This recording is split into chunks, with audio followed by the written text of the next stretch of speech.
Hey guys, I'm going to be creating videos on business from now on. I've created some in the past, but now I'm going to be creating a lot more. I could have created videos on business a long time ago, but I just felt that I wanted to just achieve a certain level in my own business before I started talking about business. Right now in my business, I'm like 98% finished a project that I'm pretty proud of, and it's pretty big and should do pretty well. So I kind of feel like, okay, all right, I've got a little bit of respectability or credibility rather, and I feel comfortable talking about business. Now, the types of videos that I'm gonna make and the types of topics that I wanna cover, I don't really wanna cover how to start a business, how to create a funnel, how to get motivated, how to make sales, like, you know, all that really, like, I don't want to say beginner stuff, I just want to say the typical stuff. All right, like, I can make videos on all of them all day long, but I want to make videos on business that are kind of about the nitty gritty, difficult, practical nature of business, and in the context of kind of bigger projects as well. Because I don't want to talk about just what is business, okay, how does some freelancer get himself on Upwork, for example, and then like sell a client and then complete a project for that client. You know, that's work, it's business. But I want to talk about how do you run complex projects? How do you run projects with 5 people, 10 people? In the future, hopefully I'll be running projects with 50 people, 100 people. And what are the complexities that come up in this type of business, and how do you deal with it? So I want to talk about things like, you know, managing a project, managing employees, defining complex problems, phases in business, attracting people to work for you, these kind of things. Things that are more applicable to entrepreneurs that are a little bit established. However, if you're not already an entrepreneur who's a little bit established, that's okay, because I intend to explain things in a way that is relevant to beginners. And even if the information isn't 100% practical for a beginner, I feel like it'll still be good to like seed the mind, and just like, if you're a beginner, you could see yourself, you know, acting this particular way in the future. So it'll have some relevance there. Let's jump into a topic right now. I've written down a few that I can start, you know, making videos on. And I'm always gonna tell like a relevant situation in my own business, because I don't want it to be just this like preaching of, you should do this, you should do that. Here's the principles according to, you know, Matt. I wanna say something, a problem that I encountered, a solution that I came up for, and then we can say, hey, yeah, this is something that actually works, as opposed to just theory. Okay, so I wanna talk about this topic called requirements engineering.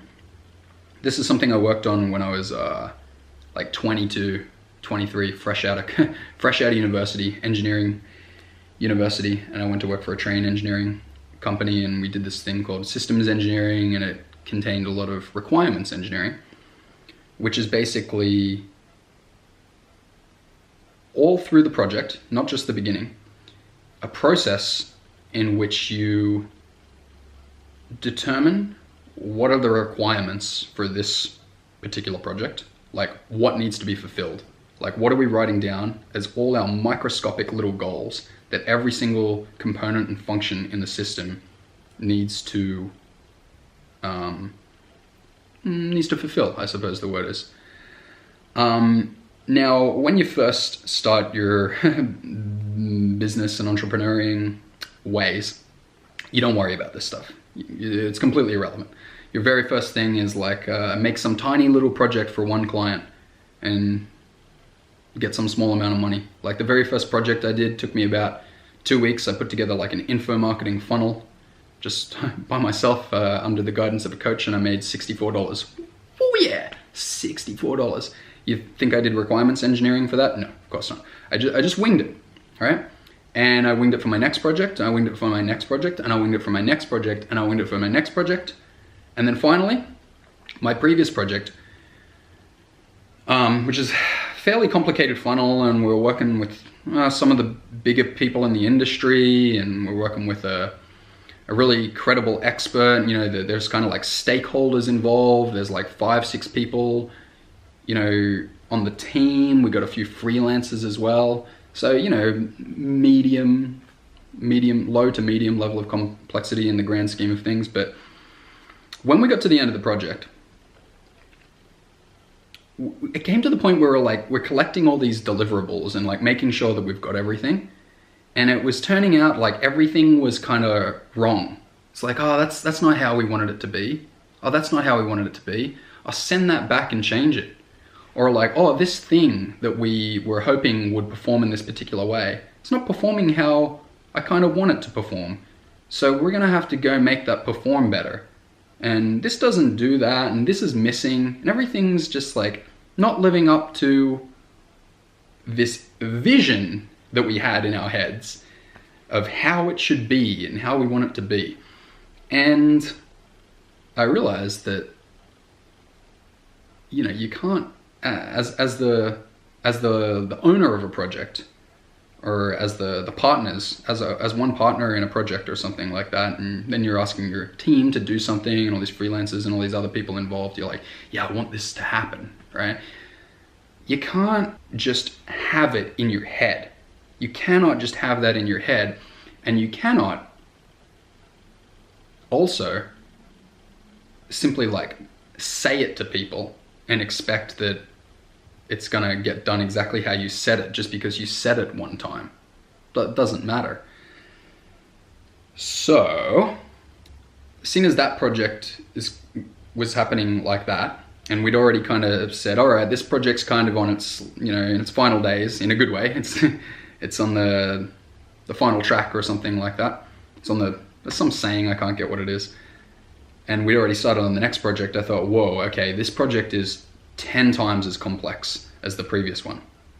So this time I'm gonna have some nice process that makes sure that we don't get to the end and be like, because if we get to the end of this next project without everything being clear and understood from the beginning, like the problem properly defined, we're gonna be in trouble. And so the process that we're using now to make sure the project is like really defined and people can really follow it is this, and that we end up where we want to be is this. So one of my partners is kind of like the vision. We say he plays the visionary role in the company, and that means that he's kind of like the first person to, you know, see what we want to create and kind of like tell me and tell another partner. It's like, yeah, I want to create this kind of thing.